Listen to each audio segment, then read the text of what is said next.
Nations of the $1 Million Roundtable. The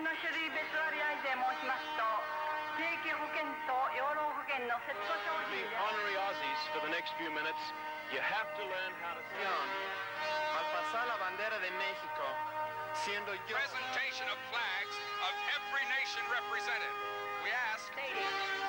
MDRT spoken here. Now, ladies and gentlemen, the national anthem...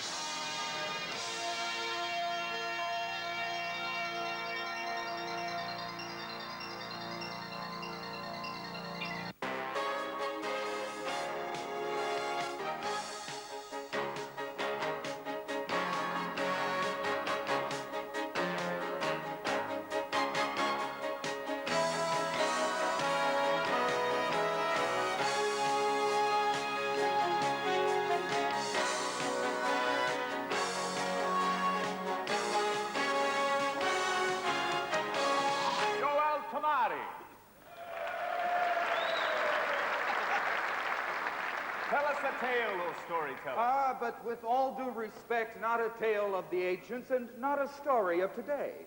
Tell us a story about the future. I shall, my children, I shall. This is a story of a man, not unlike me, and what he learned from life. He's sitting at home one evening, and the phone rings. What's a phone? An enemy of isolation. The man stirs from his chair. The phone is insistent. Finally, he drags himself away from the television. What's that? A curse of the pharaohs. He picks up the phone, and it's Arnie Prentice, calling all the way from Seattle. Where's Seattle? What's an Arnie Prentice? Shy children, you wish to learn, you got to listen. Yes, of course, but please go on with your story. I shall, my children. I shall. I shall speak of times and events far removed from the world you know. Yeah. Oh. So Arnie drops his bombshell. Will I speak at the Chicago meeting? On the main platform yet, says Arnie. Wow, now I don't get invited to speak here every day. So I decide that it has to be good, have punch, motivate, and above all has to be original and new. So I go back to the proceedings which MDRT publishes every year. I rediscover all the speeches of previous years. I relearn so many things that somehow got lost in the daily grind. In fact, my closing ratio improves and my sales go up. But I find that it's all been said before. King Solomon said, En chadash mitachat lashemesh. There is nothing new under the sun. So many great orators and agents have spoken so eloquently from this platform that there's really nothing new for me to say. So let me just tell you a little about myself, my country and my clients, and share with you experiences that have made me a more successful life insurance salesman. In a nutshell, what I have learned from life. Now, having quoted King Solomon, do you know that insurance isn't such a modern innovation? Since biblical times, an integral part of Jewish marriage has been the ketubah, or marriage contract. This ketubah was a promise by the groom to pay a large sum of money to his wife in the event of death or divorce. Now, under ancient law, only children could inherit, though they were duty-bound to provide for their widowed mother. The ketubah gave the wife a certain independence and self-respect in the event of widowhood and divorce. Or take Joseph. Now, he must have been the inventor of setting aside for a rainy day, even if it was a drought. You all remember how Joseph interpreted Pharaoh's dream of 7 fat cows being gobbled up by 7 lean ones. He put 2 and 2 together and came up with the 7-year cycle syndrome. Saving surpluses during years of plenty for use during a famine is a basic element of modern economics, but it was a revolutionary idea 4,000 years ago. Joseph based his economic forecasts on dream analysis, a technique favored by many of today's investment counselors.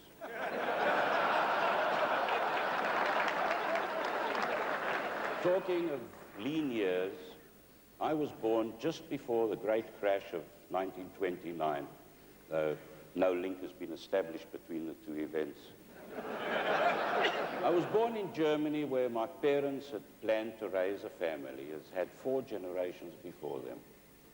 This, however, was not to be. By 1933, a new regime had taken over, whose leaders whipped up a blind, mad hatred for the small but loyal Jewish minority, which had always served its fatherland well.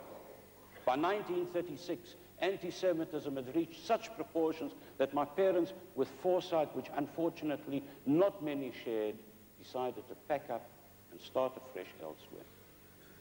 Refugees were not particularly welcome anywhere, and to the free world's shame, most gates were shut tight.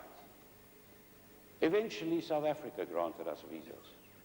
My mother and I, each carrying 1 suitcase and 10 German marks, followed my father to start afresh in a country where we knew no one and whose language we couldn't speak.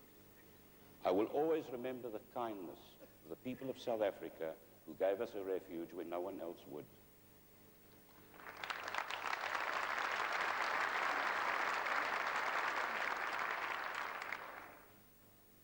What a change.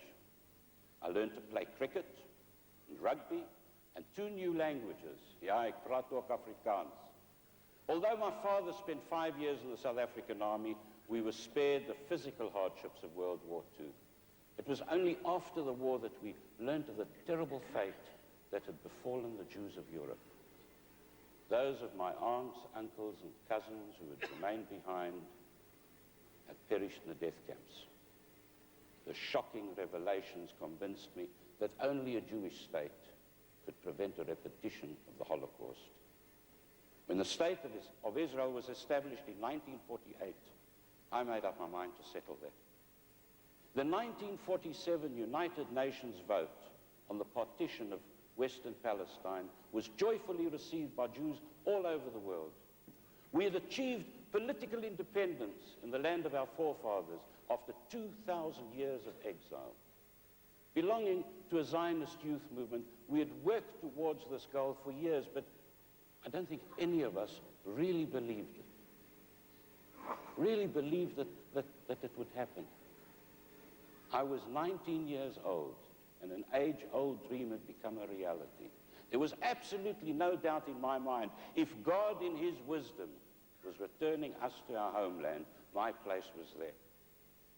After a 3-day flight with a group of other young South Africans, we joined forces with young Israelis and a number of refugees from Europe. Together, we established a kibbutz on a hill in Galilee near Nazareth. Our purpose, to grow food for the young state, to defend its borders, and to absorb new immigrants. Our form of settlement, the kibbutz, was based on our belief that only by collective effort and great personal sacrifice could we achieve these goals. The kibbutz is the only successful communal experiment in the world, and it was successful because we came to it by choice. It was not forced upon us, as was the kolkhoz upon the Russian peasants. Now, for me, to tell this forum, this bastion of capitalism, that communal living and working can be successful, even richly rewarding, a smack of heresy. But believe me, at that time, and even now, to those who can adapt to it, kibbutz living is a system of great merit. I was a shepherd on kibbutz Timorim, and every day, summer and winter, I roamed the hills of Galilee with my flock, seeking out the best pastures. King David, the most famous of shepherds, probably wandered over these same paths and fields with his flock. Jesus certainly knew these hills, as Nazareth was but a 10-minute walk away. What stories these rocks could have told me of people and events that happened thousands of years ago on those very same hills. What an experience for a 20-year-old returning to his people's homeland after 2,000 years of dispersion. Israel is holy to 3 great religions. It is blessed with a wonderful climate, beautiful scenery, ancient history, and no natural resources whatsoever. Half the country was desert and been sadly neglected for generations. Yet all it really needed was love, affection, and work, and Jews all over the world were impatient to smother their re-established state with just that. This ingathering of exiles placed an enormous financial burden on the young state. Attacked at birth by 7 Arab armies, it barely survived its first year. After a miraculous victory, we began the task of rebuilding a new economy. Housing, food, roads, electricity, the massive expenditures forced up prices and sowed the seeds of the galloping inflation that was to come. When I arrived in 1949, the Jewish population had already increased from 650,000 to nearly 1 million. The 150,000 Arab citizens who had chosen to remain have by now become over 750,000. And today our population is over 4 million people. Who were these new immigrants? The remnants of European Jewry who had somehow survived Hitler's death camps, survivors of the Marquis and the partisans, a pitiful collection of homeless, destitute, sick and crippled souls, broken in soul and spirit. These people had lost everything, especially their belief in the future, in raising families and acquiring possessions, who arrived with the shirts on their back and nothing else. Then there were the refugees from Arab lands, where life had become both intolerable and dangerous. These refugees had left behind their often substantial belongings. And then there were the Jews from the free world, healthy and fit with trades and management ability, sometimes even capital. These three groups mingled and intermarried, building a future in the modern state we know today. How did this diverse population react to the idea of placing their financial future and security of the loved ones in the hands of financial institutions such as insurance companies? Israel's early settlers represented an interesting variety of cultures and backgrounds. Those from Central Europe certainly knew what life insurance was. They had seen their savings and cover wiped out twice by 2 world wars. People from communist countries had no knowledge of life insurance. Their widows and orphans are provided for by the state, at least in theory. Jews from Arab lands presented the insurance agent with a different problem altogether. In their society, as in that of our Arab citizens, the Hamula, or clan, provided for widows and orphans, and don't let's knock it. In a society of large families, many children, and possibly more than one wife, this system has proved its worth since time immemorial. In the early days, the only real market was amongst immigrants from English-speaking countries. The first policies were 20-year endowment, but they were better than no insurance at all. And that, for you, my children, is all. But for you, the story goes on. Pixie and I were married on my 21st birthday, and we had 3 sons, Shlomo, Michael, and Danny. Timorim had prospered, and by 1960, we decided to try our luck in the big city. Now, employment for shepherds is limited in Tel Aviv, very limited. And since I've now brought my story up to modern days, allow me to remove these robes and carry on from here.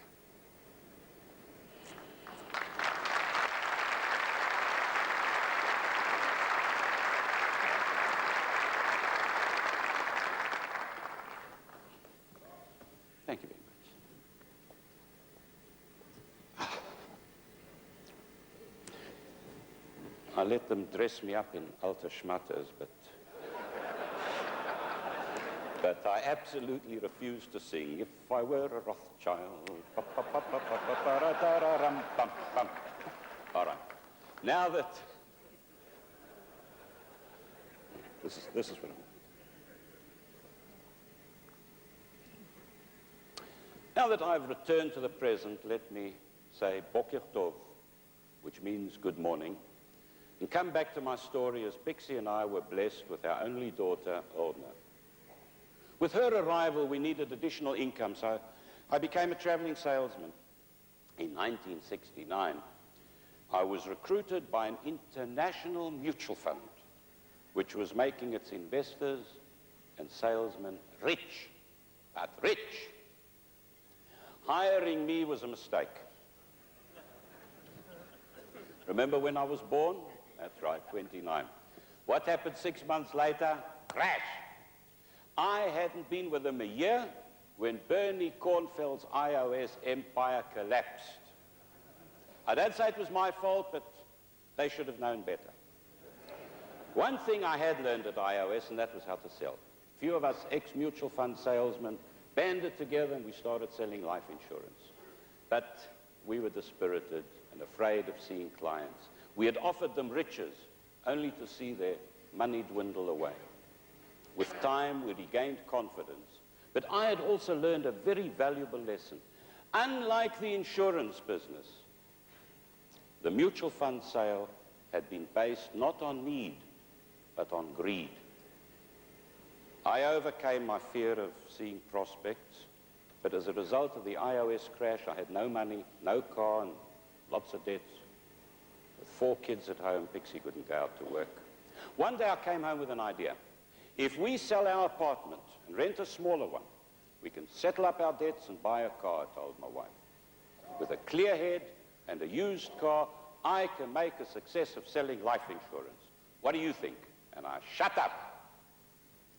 The silence lasted a week. And then Pixie...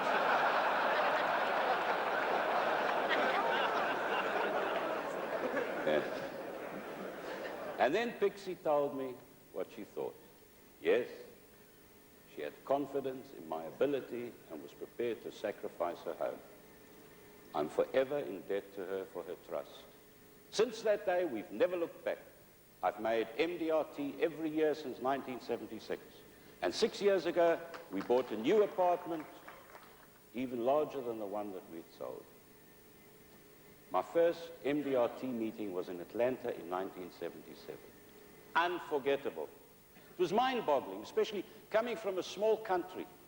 I was suddenly part of an international organization where people exchanged ideas, gave advice, and made a new boy feel welcome.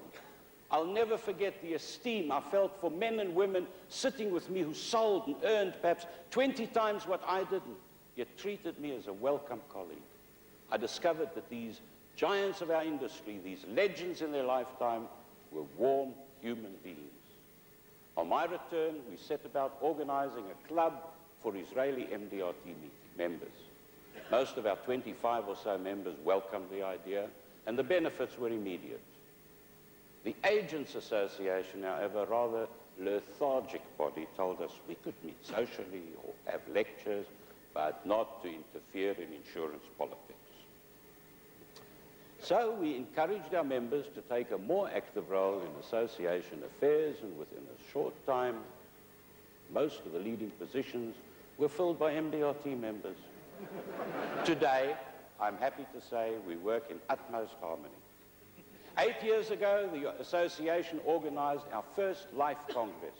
It's now an annual event and takes place in Jerusalem. Mil Grauer, then MDRT president, joined our meeting in 1980 and established MDRT participation in our activities. It has been our pleasure and privilege to meet many MDRT greats, and long-lasting friendships have been forged.